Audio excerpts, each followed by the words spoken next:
देखिए, उस समय की पत्रकारिता वन वे पत्रकारिता था। जो हम लोग कहते थे लोग सुनते थे। अब टू वे पत्रकारिता है। ऐसा नहीं है कि आप जो कह रहे हैं आप सुनने के लिए भी तैयार हैं। क्या आप ये मानते हैं कि चैनल के मालिक उसके जिम्मेवार हैं, एक पत्रकार जिम्मेवार जो ग्राउंड पे रिपोर्टिंग कर रहे हैं वो है, या प्रधान संपादक जो होते हैं वो जिम्मेवार है? किसको आप जिम्मेवार मानते हैं? हुआ क्या ना कि ये जो नया दौर आया धर्म के नाम पर, भारत पाकिस्तान के नाम पर, तो सबसे पहले वैचारिक रूप से हम पत्रकार ही भ्रष्ट हुए। टोपी वाले से बाइट लेना, टीका वाले से बाइट लेना, वैचारिक रूप से पहले हम भ्रष्ट हुए। वन मैन आर्मी है इस देश में। उस व्यवस्था में, डेमोक्रेसी की इस व्यवस्था में जुडिशियरी का हाल वही हो गया है, मीडिया का हाल वही है, ब्यूरोक्रेसी की तो बात ही छोड़ दीजिए। आपको क्या लग रहा है सर कि सम्राट चौधरी जो हमारे बिहार के मुख्यमंत्री हैं वो योगी जी बनना चाह रहे हैं? वो मोहल्ला का जो है सो बिगेस्ट नेचर है, उसको आपने गोली मारी है। कैसे देखते हैं आप भरत तिवारी वाले मामले को? अभी हर गांव में एक भरत तिवारी मिल जाएगा। ये जो हर आदमी के हाथ में मोबाइल आया है ना, समझिए एक तरह की क्रांति है। तो मेरी बेटी हमसे खुद कहती है कि पापा ठीक है, रिजर्वेशन हटा दीजिए तो जाति खत्म कर दीजिए। शादी करिएगा डोम से, शादी करिएगा चमार से। तो जब जाति के आधार पर व्यवस्था है तो रिजर्वेशन क्यों नहीं रहेगा? तो एक तरफ तो भाजपा ये कहती है कि हम तो लगातार जीत हासिल कर रहे हैं, और वहां भी अब तो वो बंगाल भी जीत लिए, तो उन्होंने कहा कि अब देखो, तो वो कह रहे हैं कि युवा मेरे साथ है तभी तो हम जीत रहे हैं। जनता आपके साथ होती ना तो जंतर मंतर में आपको गाली नहीं सुनना पड़ता, छोटा बंदर भाग नरेंद्र नहीं सुनना पड़ता। शुरुआती दौर में तो इस आंदोलन को चंदा चोरी वाली बात चल रही थी ना, तो उनको लगा कि उसको हम। आपको क्या लगता है और क्यों आप समझते थे खान सर को कि ये बहरूपिया है? नमस्कार, मैं रोहित सिंह आप सभी का स्वागत करता हूं। आज हमारे स्टूडियो में एक ऐसे शख्सियत मौजूद हैं, एक ऐसे पत्रकार मौजूद हैं जिन्होंने दशकों से बिहार ही नहीं भारत के पत्रकारिता को एक नई परिभाषा दी है। जमीनी पत्रकारिता, गरीब दबे कुचलों की लड़ाई, और उन्होंने जिस भी मुद्दों को छुआ है वो राष्ट्रीय स्तर पर बहस का विषय बना है। कई गरीब लोगों को इनकी लड़ाई लड़ने की वजह से इंसाफ मिला है। ऐसे पत्रकार जिन्हें हम, आप, हर एक लोग, खास करके बिहारवासी उन्हें जानते हैं, पहचानते हैं, उनका सम्मान करते हैं, और वो आज हमारे साथ मौजूद हैं। श्री संतोष सिंह जी, आपका स्वागत है सर। क्योंकि आपका यहाँ उपस्थित होना बहुत बड़ी बात है हमारे लिए भी। पत्रकारिता के दौर में जो मैं आपको जितना जानता हूँ, मैंने आपको जितना पढ़ा है, जितना समझा है, आपने जमीनी स्तर से, प्रखंड के स्तर से पत्रकारिता करते हुए राज्य स्तर के बड़े चैनलों तक को आपने लीड किया है। तो आज के दौर में जब पत्रकारिता इतनी बदल गई है, हर एक हाथ में मोबाइल है, कैमरा है, और इसकी आलोचना जो है चीफ जस्टिस भी कर रहे हैं, सरकार उस पर सख्त कानून लाने की तैयारी कर रही है, आप कैसे देखते हैं उस दौर के पत्रकारिता में और अभी के समय के पत्रकारिता को? देखिए, उस समय की पत्रकारिता वन वे पत्रकारिता था। जो हम लोग कहते थे लोग सुनते थे जी। अब टू वे पत्रकारिता है। अब ऐसा नहीं है कि आप जो कह रहे हैं आप सुनने के लिए भी तैयार है। आलोचना आपको जहां आप जिस प्लेटफॉर्म पर हैं वहाँ सीधी बात वाली बात है कि आप जैसे अगर लोगों को पसंद नहीं है तो फिर टिप्पणी वो करेंगे।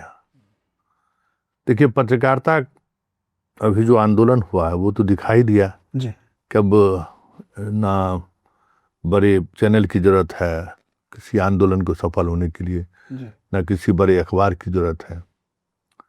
30-40 सेकंड के रील से ही चीज़ें बदली जा सकती हैं।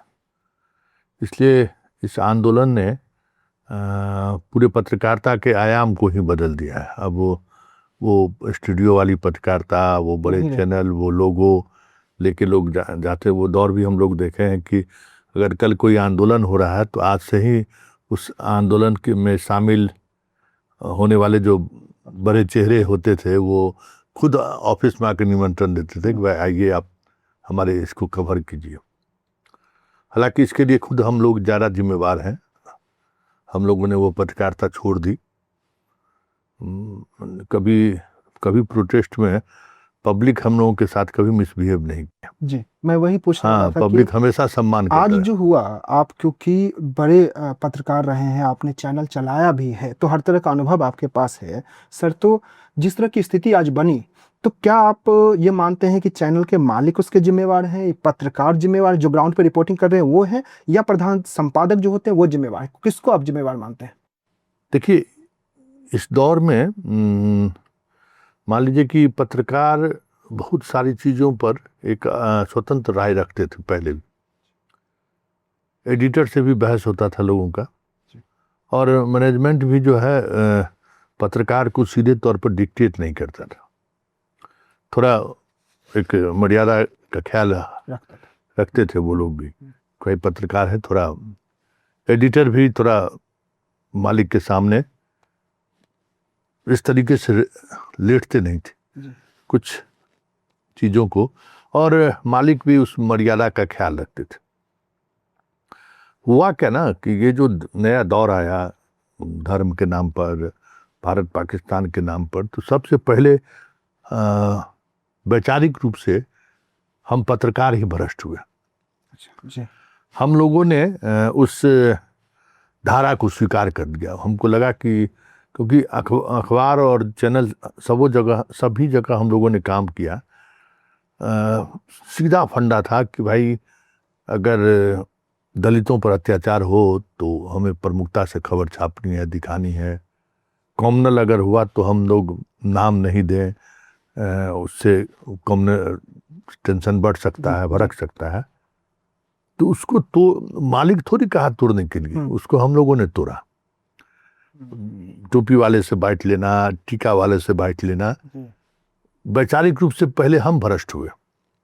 हमने उस मानक को तोड़ा, क्योंकि इस दौर में तो हम मेन स्ट्रीम मीडिया में रहे हैं। 2023 में हमने मेन स्ट्रीम मीडिया छोड़ा है। 14 से लेकर 23 तक हमने मेन स्ट्रीम मीडिया में रहे, और हमारे मालिक सत्तारूढ़ दल के विधायक रहे। फिर भी एक लेवल पर मतलब, क्योंकि एक संपादक की जो ट्रेनिंग थी उसका असर रिपोर्टर पर, मतलब न्यूज रूम से बाहर जो बात कर ले, न्यूज रूम में या फिर लोगों लेकर अगर खड़ा है तो कॉमनल माइंडसेट या कास्ट के आधार पे पत्रकारिता करने की इजाज़त हमने दी ही नहीं। उसका असर दिखा, ऐसा नहीं है। और वो फिर हम वहाँ से निकले तो फिर उसी रंग में वो रंग गए, घंटों नहीं लगा बदलने में। तो इस मामले में आप ये समझ जाइए कि मालिक से ज़्यादा हम सब लोग जिम्मेवार हैं। मालिक की जिम्मेवारी तो ठीक है, वो कह सकते हैं कि मोदी के बारे में ऐसा नहीं है कि पहले भी होता, हम लोगों के समय में भी होता था कि एक व्यक्ति पर सीधा अटैक नहीं करना है, तो मोदी पर हम अटैक नहीं करेंगे, ठीक है। लेकिन बाकी जो नैरेटिव सेट करने की कोशिश होती है, गिरिराज सिंह के उस बयान को हम ज़्यादा तवज्जो दें, तो वो सब तो एडिटर करता है, वो सब रिपोर्टर करता है, उसमें कोई मालिक की भूमिका नहीं है। मालिक को इतना समझ कहाँ है। वो हम लोग स्पेस दिए, बीजेपी और संघ को वो स्पेस हम लोगों ने दिया। और अब आप देख लीजिए कि अब मतलब घोड़ा घास से आप दोस्ती किए कहीं नहीं है जी। अब जो स्थिति है उस स्थिति में तो आपने देखा कि सबसे पहले मीडिया वाले को ही खड़े रह गया। जिस मीडिया वाले को भ्रम होता था कि हम आंदोलन को दिशा देते हैं जी। इस बार समझ में वो सारे भ्रम टूट गए। हाँ, कि आपकी दिशा की जरूरत नहीं है, पब्लिक खुद अपनी दिशा अपने तय कर रहा है। तो ये एक बड़ा बदलाव है, ये बहुत सकारात्मक बदलाव। लोग निराश हो गए थे कि इस देश में अब कुछ होने वाला नहीं है, क्योंकि डेमोक्रेटिक उस व्यवस्था में, डेमोक्रेसी की इस व्यवस्था में जुडिशियरी का हाल वही हो गया है, मीडिया का हाल वही है, ब्यूरोक्रेसी की तो बात ही छोड़ दीजिए। वन मैन आर्मी है इस देश में, बाकी इंस्टीट्यूशन कुछ भी फंक्शनिंग नहीं है। अब मीडिया कोई रिपोर्ट करे और हाई कोर्ट कहे कि आप इस पर रिपोर्ट मत कीजिए, ये मतलब एक बार मुजफ्फरपुर बालिका गृह में देखने को मिला, एक बार ऋषुश्री के मामले में जी। हाँ, हम आएंगे उस पर कि आप हाँ जी। तो वो ऐसा थोड़ी होता है कि आप मीडिया को कहिए कि पत्रकारिता नहीं करने के लिए, तब तो फिर सूचनाओं का सारा तंत्र ही बंद हो जाएगा। तब इसलिए नहीं कोशिश है। कॉकरोच आंदोलन नाम क्यों रखा गया? चीफ जस्टिस ने अगर ऐसे शब्द इस्तेमाल नहीं करते तो ये बात होती नहीं। और एक बात तय है कि जो कुछ हुआ है वो संकेत साफ है कि इस देश अब बदल रहा है। ये सारे इंस्टीट्यूशन ध्वस्त होंगे, इनकी मनमानी नहीं चलेगी जी। इनको पीपुल फ्रेंडली होना होगा, क्योंकि जितनी व्यवस्थाएं हैं वो जनता के लिए। हाँ, निश्चित, सही कह रहे हैं। चाहे पुलिस हो, चाहे जुडिशियरी हो, चाहे मीडिया हो या ब्यूरोक्रेसी हो, ये आपको जनता के साथ खड़े रहना है। ये लोग 70 साल से जनता के साथ खड़े कभी नहीं दिखे। अभी लाठीचार्ज हुआ पटना में, तो पुलिस का और जुडिशियरी का और मीडिया की जो भूमिका है, गजब स्थिति है भाई, ठीक है, उपद्रव उन्होंने किया है, उसने ईंटा रोड़ा पत्थर फेंका है, सब सही है, लेकिन आप हमेशा आपको उनके साथ खड़े रहना है। 12 बजे रात में अगर जिस जज के पास अगर इन लोगों को लेके गया तो उस जज से एक एक करके इन लोगों से बात करनी चाहिए कि पुलिस पिटाई तो नहीं किया, 24 घंटे से अधिक समय तक आपको रखा नहीं, उसका संवैधानिक अधिकार है। हाँ, तो आप उस राइट को आपको पालन कराना है। तो आपको क्या लग रहा है सर कि क्या सम्राट चौधरी जो हमारे बिहार के मुख्यमंत्री हैं वो योगी जी बनना चाह रहे हैं, उस ओर बढ़ना चाह रहे हैं? क्योंकि उनकी लगभग जो स्टेप है ऐसा लगता है कि उनको बहुत जल्दी लाइमलाइट में आना है, बहुत जल्दी देश भर में अपनी छवि, असम के मुख्यमंत्री ने वही कोशिश किया, योगी जी तो उसके लिए जाने ही जाते हैं, और क्या सम्राट चौधरी भी उसी राह पे निकलने की कोशिश कर रहे हैं? देखिए, बिहार में कोई उस तरीके का मुस्लिम अपराधी नहीं है जिसको आप इनकाउंटर कर दीजिए, जिसको जेल भेज दीजिए तो लोग खुश होंगे। जी जी। और पिछले 20 साल में नीतीश कुमार के शासनकाल में इस तरीके के जितने डॉन थे वो सारी चीजें अब खत्म हो चुकी, पास्ट हो चुका है। आप किस पर गोली चला रहे हैं? अभी तक 30 से ज्यादा आप हाफ इनकाउंटर किए हैं, कोई अतिकत इनकाउंटर नहीं किए हैं। मोहल्ला का जो है सो बिगेस्ट नेचर है, उसको आपने गोली मारी है। कोई इतना बड़ा कोई नाम ही नहीं है जी। बिहार में आज के तारीख में किसी जिले में कोई इतना बड़ा नाम नहीं है जिस पर आप कार्रवाई करिए तो आप योगी बन जाइए। इसलिए योगी मॉडल बनने यहाँ लागू करने का स्पेस ही नहीं है। यहाँ की जनता भी शायद वैसी नहीं है जो स्वीकार कर पाए। और एक ही उसको भरत तिवारी वाले मामले में आपको बैकफुट पर आना पड़ा। तो भाई ये चीजें यहाँ नहीं चलेंगी। कैसे देखते हैं आप भरत तिवारी वाले मामले को? क्योंकि आप बहुत मुखर रहे उस पर, आपने बहुत कुछ लिखा, उसको जातीय रंग दिया जा रहा था, तब भी आपने कहा कि ये जातीय रंग देना ठीक नहीं है। बहुत एंगल पे आप बात कर रहे थे, हम लोग लगातार आपको पढ़ते हैं, आप उसको कैसे देखते हैं? देखो, अभी हर गांव में एक भरत तिवारी मिल जाएगा, क्योंकि कोई सिस्टम काम नहीं कर रहा है। कहीं से लोगों को कोई उम्मीद की किरणें नहीं दिख रही हैं। आप कह रहे हैं कि सिस्टम से त्रस्त होकर हर गांव में है। यही है कि सोशल मीडिया आया तो लोग अपना भड़ास निकाल दे रहा है। भरत तिवारी भी क्या किया, मारने और मरने से पहले जो है सोशल मीडिया पर अपनी बात रखो रखा। तो एक लगता है कि इससे हम लोगों तक कनेक्ट हो रहे हैं, अपनी बात कर रहे हैं। जो काम पहले मीडिया करता था वो अब लोग खुद करने लगे। तो उसका असर है, और असर अब आने वाले समय में जो पुलिस है या फिर जुडिशियरी है या ब्यूरोक्रेसी है, ये जो हर आदमी के हाथ में मोबाइल आया है ना, उसमें ये एक तरह की क्रांति है। मतलब हम लोग मीडिया वाले हर जगह तो नहीं रहते थे, हर जगह का वीडियो अब 47 का सिवान में आप इस्तेमाल कर दिए तो कोई मोबाइल वाला ही बना लिया, रिकॉर्ड कर लिया है। तब आप कुछ चीज छिपा नहीं सकते, वो पब्लिक डोमेन में आना ही आना है।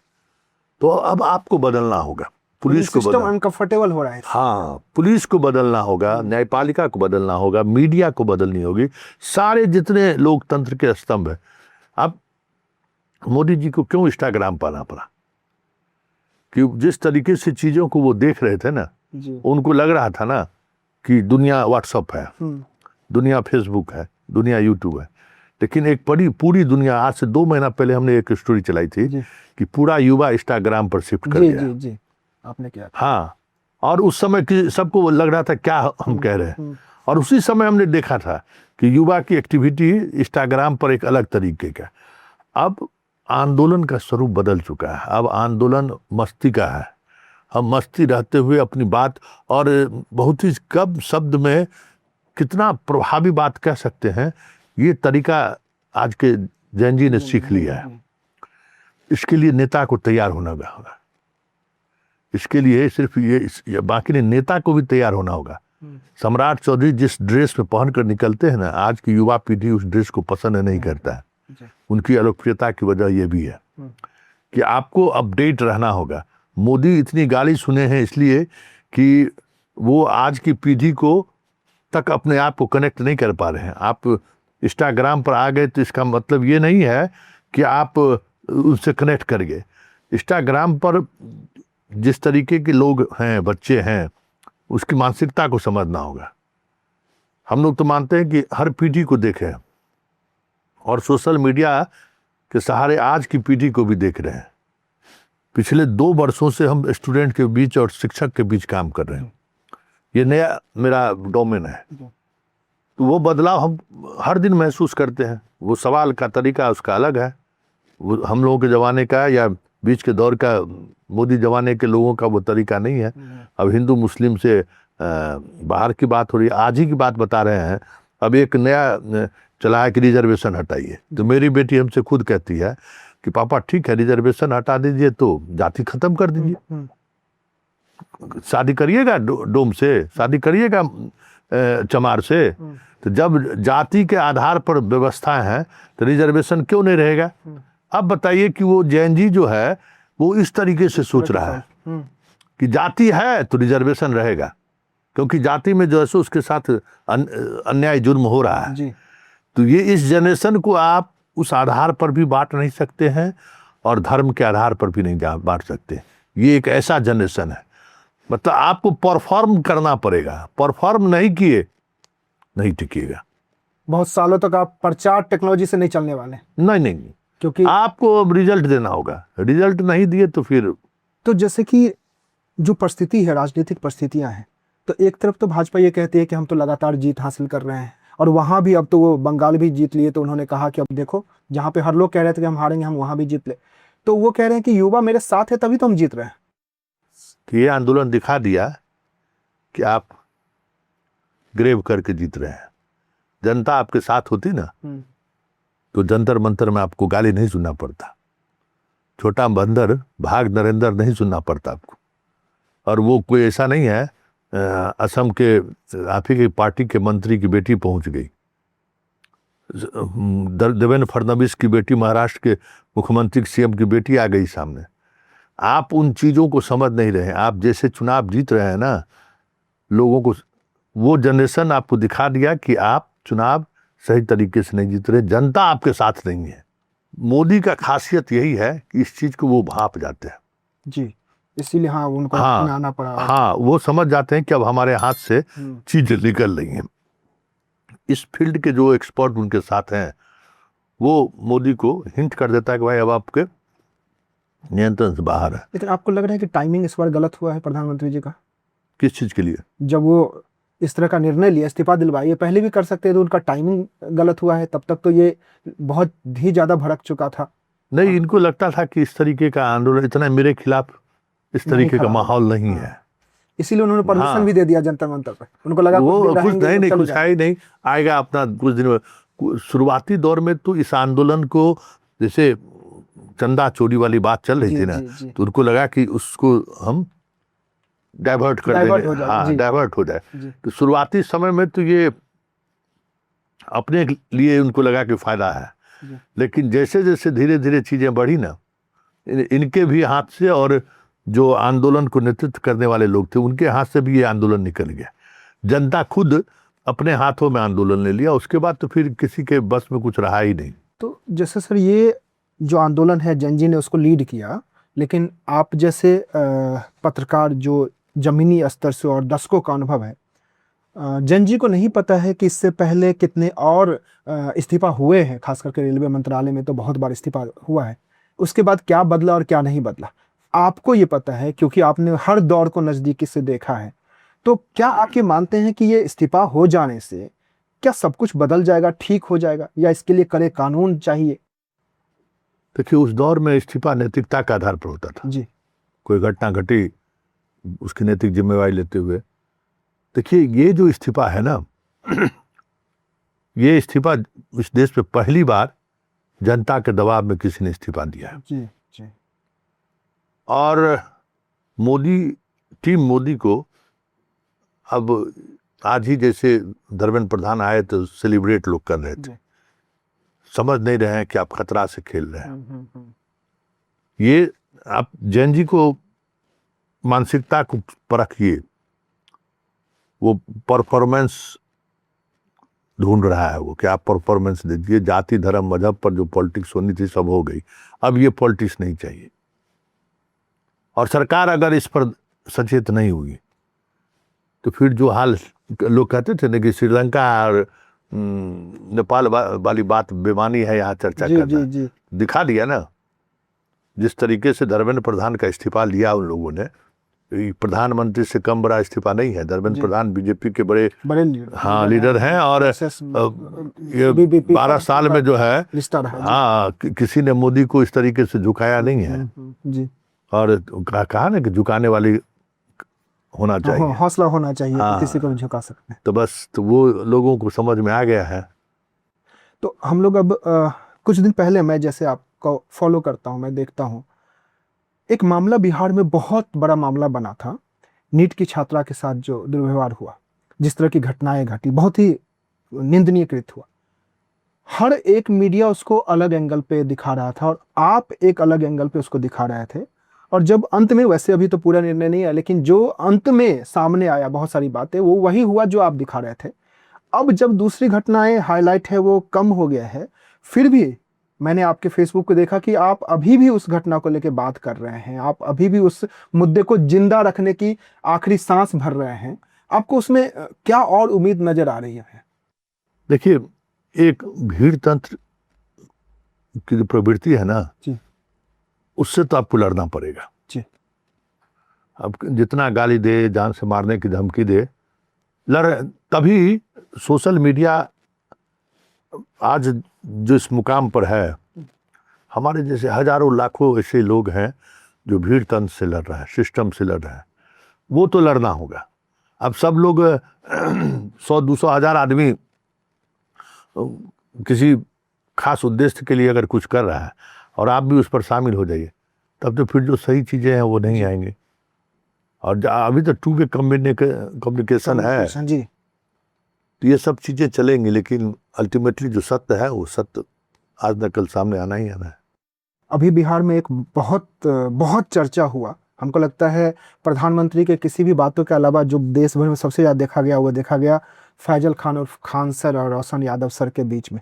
और मैंने जैसे कहा कि मैं आपको बहुत समय से फॉलो करता हूं, तो अब बहुत पहले, हमको लगता है कि उस दौर में जब खान सर बहुत प्रसिद्ध हो रहे थे, कोरोना का दूसरा जो वेव आया और उसके बाद भी आप उस समय से लिखते रहे हैं कि ये बहरूपिया है, ये जो दिख रहा है लोगों को वो नहीं है। आप उस समय से लिखते रहे। ठीक है, हमको लगता है ये 5-6 साल बाद लोगों के सामने ये बातें आई हैं।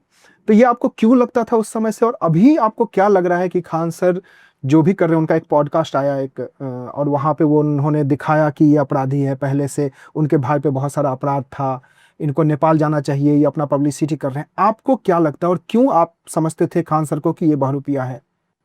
देखो, पढ़ाई जो है ना साधना है जी। वो शॉर्टकट नहीं है। इस आदमी से मेरा डिफरेंसेस इसी बात को लेकर है कि इस आदमी ने बिहार में जो पढ़ने पढ़ाने की जो संस्कृति थी ना, उसको इसने खत्म कर दिया, उसको रील्स की संस्कृति में बदल दिया, हंसी मजाक की संस्कृति। पढ़ाई, देखिए, पढ़ाई के लिए जो चीजें चाहिए, आज क्या स्थिति हुआ, खान का ही वो दौर है जिस दौर में बिहार में कोई भी एंट्रेंस एग्जाम हो रहा है नौकरी के लिए, तो बाहर के स्टेट के बच्चे मतलब 40% तक आ जा रहे हैं। रिजर्व कैटेगरी को छोड़ दीजिए तो बाकी जगह, सब जगह वो लोग पहुंच रहे हैं जी। इसकी वजह क्या है? इसकी वजह खान जैसे टीचर है, जिन्होंने जो बेसिक छात्रों के लिए जो चीजें होनी चाहिए वो उसको रील्स की तरह जो है सो उसका माइंडसेट उसी तरीके से बना दिए। आप सिपाही दरोगा बना दिए, लेकिन आप इंसान नहीं बना सकते, मोरल वैल्यू उनमें नहीं। और उस दौर में जितने लोग बहाल हुए हैं, आप प्रशासन में देखिए, यही उसी रील संस्कृति से पढ़ के ऑब्जेक्टिव पास करके सिस्टम में लोग आए हैं जी। और देखिए वो कितना नुकसान बिहार को पहुंचा रहे हैं। इसलिए हमने खान के इस मामले पर मेरा देखने का, समझने का नजरिया अलग था। तो अभी जो उनके दोनों के बीच हुआ, क्या सिर्फ वो वर्चस्व की लड़ाई है या इससे आगे हट के कुछ है? देखिए, दोनों एक ही है, मतलब वैचारिक रूप से दोनों शिक्षक नहीं है, और उस तरीके का शिक्षक में लास्ट रोशन है, बाकी सब कोई निगल चुका है। तो आप कैसे देखते हैं कि जो फैसल खान उर्फ खान सर और रोशन सर के बीच की जो ये लड़ाई है, ये वर्चस्व की लड़ाई है या कुछ और है? देखिए, दोनों शिक्षक नहीं है जी। दोनों एक ही विधा का खिलाड़ी है। और यहाँ जो उस तरीके के टीचर थे, अधिकांश टीचर को खान बाहर कर चुका है, रोशन उसको फाइट दे रहा है, इसलिए रोशन से उसकी लड़ाई पहले से चली आ रही है। प्रशासन का मदद मिलता रहा है उसको, इस वजह से वो रोशन पर गाए बगाए चढ़ाई कर देता था। इस बार कुछ ज़्यादा हो गया जी। लेकिन बिहार की शिक्षा व्यवस्था के लिए दोनों नुकसान दे रहा है। दोनों से कोई बड़ा बदलाव या कोई नई चीज़ें नहीं दिख रही हैं। ये लोग वही हैं और बाजारवाद का असर इसमें सरकार भी उतना ही जिम्मेवार है कि स्कूल कॉलेज सब खत्म हो गया बिहार में, न स्कूल में पढ़ाई रहा न कॉलेज में पढ़ाई रहा। तो वो लोग इस स्पेस को भरने के लिए आ गए सामने। अब इसमें जो रिजल्ट ये लोग दे रहे हैं तो आप देख ही रहे हैं कि रिजल्ट की क्या स्थिति हो रही है। बिहार से स्कूल से पढ़े बच्चे कितने डिप्टी कलेक्टर बन रहे हैं, कितना डॉक्टर इंजीनियर बन रहे हैं, ये सब कुछ सामने है। और अभी का ये एक बहुत कड़वा सत्य है सर कि पहले हम कहते थे कि बिहार सबसे ज़्यादा आईएएस और आईपीएस देता है, ये अब सत्य नहीं है। अब जो है राजस्थान और दूसरे राज्य आगे हैं, बिहार 5वें 6ठे 7वें नंबर पे चला गया है। अभी भी लोग, क्योंकि हमको अपनी पीआर करनी है तो लोग कहते हैं कि बिहार आज भी जो दे रहा है, लेकिन ये सत्य डेटा का हिस्सा नहीं है। आप कैसे इसको देखते हैं कि ये क्यों पिछड़ गया? अब आईएएस आईपीएस में भी अब हम पीछे जा रहे हैं। देखिए, इसके पीछे कोई ना कोई बड़ी साजिश रचा। अच्छा। और इस साजिश में नीतीश कुमार भी है किसी न किसी रूप में। ठीक। 20 वर्षों में नीतीश कुमार ने हर एक संस्था को उन्होंने खत्म कर दी। अब पढ़ाई जो है ये नहीं है कि भाई आप कहीं कुछ खोल दिए पढ़ाई शुरू हो गया, ऐसा थोड़ी होता है। भले 10 किलोमीटर पैदल जाके ही लोग पढ़ते थे जी, क्वालिटी एजुकेशन बनता था। अब घर के बगल में स्कूल है, खिचड़ी खाया विद्यार्थी चल दिया। तो वो एक निरक्षरों का फौज खड़ा की नीतीश कुमार, लाभुक योजना पहुंचा दीजिए, बैंड दीजिए, शर्ट दीजिए, साइकिल दीजिए, सब कुछ देके स्कूल में बच्चे को तो ले आए लेकिन शिक्षा नहीं दे पाए। और उसका बहुत बड़ा नुकसान अभी दिख नहीं रहा है, 10 बरस के बाद दिखेगा, जब हम मतलब कम से कम ट्यूशन पढ़ा के भी तो बिहार का बच्चा पढ़ लेता था, कहीं चला जाता था। अब वो स्थिति नहीं रहेगा और बड़ा नुकसान बिहार को इस वजह से। आप इस पर लिखते भी हैं, जैसा कि आप कई बार कहते हैं कि आपका फॉलोअर, आपका ऑडियंस जो है वो टीचर्स जो है, गवर्नमेंट टीचर वो ज़्यादा है। और कई बार आप कहते हैं अपनी भाषा में, जो हमारी बोलचाल की भाषा है, कि मास्टरवा सब जो है वो राजनीति कर रहा है। जिस समय वो संगठन वाली बात होती थी तब भी आप मुखर थे कि इनको पढ़ाना चाहिए, अभी भी आप करते हैं और वो आपको फॉलो भी करते हैं। कई बार नाराज़ भी होते हैं, कई बार खुश भी होते हैं, क्योंकि आपने उनके लिए बहुत लड़ाइयाँ लड़ी हैं। तो आपको लगता है कि यहाँ के टीचर जो हैं, सरकारी टीचर, क्या उनमें वो अब स्किल नहीं रह गया कि वो पढ़ाएं, या उनका सरकार जो है वो दोहन कर रहा है? सरकार चाहती ही नहीं है कि वो बच्चों को पढ़ाए जी।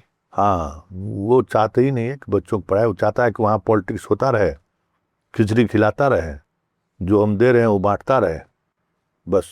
बाकी का काम सरकार चुनाव में, जनगणना और सब में तो हाँ, अपना शौचालय में भी जो करना करते रहे। हाँ, जो है शौचालय करना, शौच करना बंद करो, ये सारे अभियान टीचर का देखा, बहुत वायरल उस समय हुआ था। ये उनके साथ निश्चित एक शिक्षक के मोरल वैल्यू के साथ ये खिलवाड़ ही है। एक आखिरी सवाल मैं आपसे लूँगा, क्योंकि आपकी जो अपनी जर्नी है वो बहुत लंबी है। एक बड़े चैनल में को आपने खड़ा किया और अपने दौर में उसे बहुत बड़ा बनाया। एक समय ऐसा आया था कि बिहार के जो चुनिंदा चैनल थे उसमें आपका चैनल था और आपके योगदान की तारीफ और बात हर जगह होती थी। एकाएक ये दौर आया जब बड़े जो लोग सिद्धांतों पे पत्रकारिता करने वाले थे वो सब, चाहे वो नेशनल चैनल से छोड़ते गए। कई लोग आपको बिहार के रवीश कुमार भी कहते हैं। मैं उससे इत्तेफाक ये इसलिए नहीं रखता कि संतोष सिंह मेरे जैसे और मैं बहुत सारे युवाओं के लिए उनकी खुद की पहचान बहुत बड़ी है, तो आपकी तुलना किसी से हो नहीं सकती। फिर भी लोग संबोधन करते हैं आपके प्यार में कि आप बिहार के रवीश कुमार हैं। ऐसे लोग जब पत्रकारिता से सिद्धांतों पे पत्रकारिता करने वाले लोग जब बाहर हुए, उनको यूट्यूब पे आना पड़ा, तो क्या इसका आर्थिक नुकसान तो हुआ ही होगा, और क्या वो मानसिक दबाव भी उस पे आया? क्या आप को कैसे आपने इसको हैंडल किया? नहीं, अगर आप पत्रकारिता करते रहे हैं तो फिर प्लेटफॉर्म भले बदल गया। जी। उस दौर में मान लीजिए अखबार में थे तो अखबार प्लेटफॉर्म था, जी। फिर टीवी चैनल में आए तो टीवी चैनल प्लेटफॉर्म था, आज यूट्यूब है तो यूट्यूब प्लेटफॉर्म है। लेकिन आप पत्रकार हैं तो कहीं भी पत्रकारिता कर सकते हैं, और ऐसा नहीं है कि हम चैनल में रहते ही बड़ी खबर हमने जी चलाई है। हम यूट्यूब में रहते हुए भी उस तरीके की खबरें हमने चलाई हैं जिस पर सरकार को संज्ञान लेना पड़ा है। तो आप कहीं भी रहिए, आप अगर पत्रकार हैं तो आप अपने विधा से समाज के लोगों को भी सेवा देते रहें, खींच सकते हैं। आपकी तरफ समाज भी उसी नज़र से देखेगा, और सरकार को तो परेशान आप कर ही देते हैं कि भाई, क्योंकि दायरा बढ़ा। हाँ, यूट्यूब हर आदमी के हाथ में मोबाइल है, हर आदमी के पास आप एक्सेस आपका है। आप किस तरीके की पत्रकारिता करते हैं इस पर ज़्यादा मायने रखता है। अब कंपटीशन नहीं है, ऐसा नहीं है कि इस फील्ड में बहुत ज़्यादा कंपटीशन है, इस फील्ड में लोग हैं ही नहीं। अच्छा। बहुत कम लोग हैं जो पत्रकारिता करने के लिए यहाँ पे आए हैं। और वो शुरुआती दिनों में बहुत परेशानी हमें भी हुई, व्यूज नहीं आ रहा है तो ये नहीं वो, जो जितना लोगों का कहना होता है। लेकिन कभी हम घबराए नहीं कि सब्सक्राइबर मेरा इतना ही है। एक कॉन्फिडेंस मेरा रहा कि भाई हमारे चीज़ों को 10 आदमी देखता है ना, तो वो 10 आदमी देखने का मतलब है। तो ये कॉन्फिडेंस, कितना मिलियंस आपके फैंस एंड फॉलोअर्स है, कभी हमारा उस और ध्यान भी नहीं रहा। आपने कभी कहा भी नहीं अपने वीडियो में कि आज तक हमने कहा नहीं कि हाँ फॉलो कीजिए, सब्सक्राइब कीजिए, हमने कभी नहीं कहा, कभी कहे भी नहीं ना, क्योंकि हम अपना काम कर रहे हैं। सही, किसी न किसी रूप में लोगों तक हम पहुंच पा रहे हैं। और एक पत्रकार अगर एक दिन में 1 लाख लोगों के बीच जा रहा है, इससे बड़ी और उपलब्धि क्या हो सकता है? तब मानते हैं कि यही बहुत बड़ी उपलब्धि है। निश्चित बहुत बड़ी उपलब्धि है, और आपकी जर्नी भी बहुत बड़ी रही है। तो आप सब हमारे साथ सुन रहे थे संतोष सिंह सर को, जिनकी जर्नी बहुत लंबी है और एक दिन में इसे ख़त्म नहीं किया जा सकता। हम लोग तो फिर आग्रह करेंगे कि दोबारा आप आएंगे और उस पर हम लोग बात करेंगे। सामाजिक, राजनैतिक, शैक्षणिक, आप जिस भी विषय पर बात करें, इनका बहुत अनुभव है, इन्होंने उस पर काम किया है। क्योंकि ज़मीनी स्तर पे इन्होंने काम किया है, इसलिए इनके पास जो जवाब है वो हम सब के लिए बहुत उपयोगी है। समाज बदल रहा है, पत्रकारिता बदल रही है, राजनीति भी बदलेगा। और जब ऐसे पत्रकार हमारे और आपके बीच हैं, जिनकी उपस्थिति उस समय भी बहुत मजबूत थी जब वो प्रखंड में पत्रकारिता करते थे, और उस समय भी बहुत मजबूत रही जब वो अखबारों के माध्यम से पत्रकारिता करते थे, उस समय और मजबूत हुई जब वो इलेक्ट्रॉनिक चैनलों के माध्यम से करने लगे। और आज ऐसे पत्रकार हमारे लिए बहुत ही ज़्यादा प्रासंगिक हो गए हैं, क्योंकि इनके होने से पत्रकारिता आज भी सांस ले रही है। बहुत बहुत धन्यवाद कि आप ने समय दिया है। नमस्कार। नमस्कार।